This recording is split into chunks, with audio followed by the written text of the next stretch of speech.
Your job as the interviewer is to give the editor everything he needs to make his story. And a large part of that responsibility lies right here in developing your story with your lead. So with Lee, once it was approved, once we knew we were going to move forward, my job there is to really develop the story. And so I'm going to have one more conversation. So you can do this over the phone. I prefer to do it in person. Lee and I met. We met at the church. We talked for an hour, and I knew an overview of his story based off of our conversation before, but now I'm going to get more in depth. And this isn't a counseling session. I'm not looking for him to break down. This isn't another interview. This is a conversation about his story so I can really understand it. I went in and had some questions and went through the timeline that way. So I just started out and I said, Lee, you said that you felt like you were called of God at this point, and you became a pastor, and then after that you had an affair. Can we talk about that big rock for a few minutes? What did that look like? And so kind of covered that. I had some questions about if he had ever seen that girl again, or like really how Shannon had responded. These questions came out of my conversations with Gary and Chris beforehand when we were just kind of working on the story. So I'm prepared with Lee, and so we talked for about an hour. A lot of what we're talking about is, or a lot of what I'm after is his feeling, because ultimately like we said, that's the thing that's going to connect with people is the emotion. And so I'm asking him about that time that he calls in the wilderness, where he was not working in the ministry and not really feeling very fulfilled.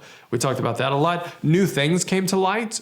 He told me a couple of details that I didn't know about. I got some timeline things. That's a big deal. I began to understand when things happened in his life. So he felt like he was called of God in his teenage years. He became a pastor in his late 20s, and then it was just like a couple of years, or it was about 4 years later that the affair happened, and then a long amount of time.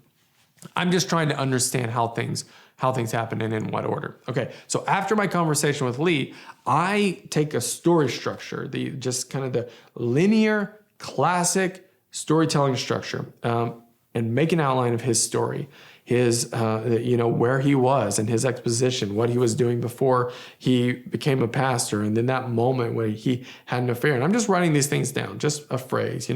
Lee was called of God at this point, and then Lee was in ministry and he became a pastor, and then Lee had an affair, and then Shannon found out, and then he had to move to a different state. And because of that, he can't be in ministry anymore, and so he's got to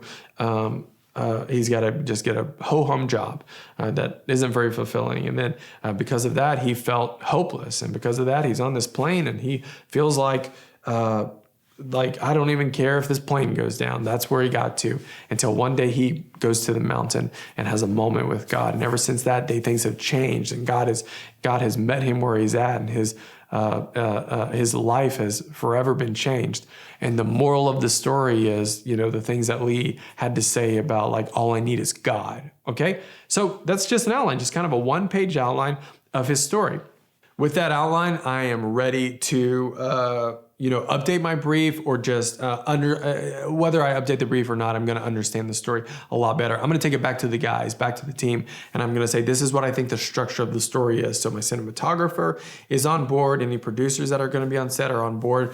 If the editor if the editor is not going to be on set, I'm going to make sure that he's on board so he understands what he's getting into. So it's all about communication again. So that outline that I develop after talking to Lee then becomes the Bible of sorts for how I'm going to craft my questions for the interview and how I'm going to move forward with the story. This is really, what you're doing here with the outline is really similar to how like an animated movie or a movie would do storyboards. Like they're laying out basically the structure that they're going to follow to tell their story. That's what your outline is. And so the goal here is that when you're done with this outline, you have a really clear map in the interview of your story, that you understand where you're headed, and that you don't walk away from the interview realizing, shoot, I missed a really big part of the story.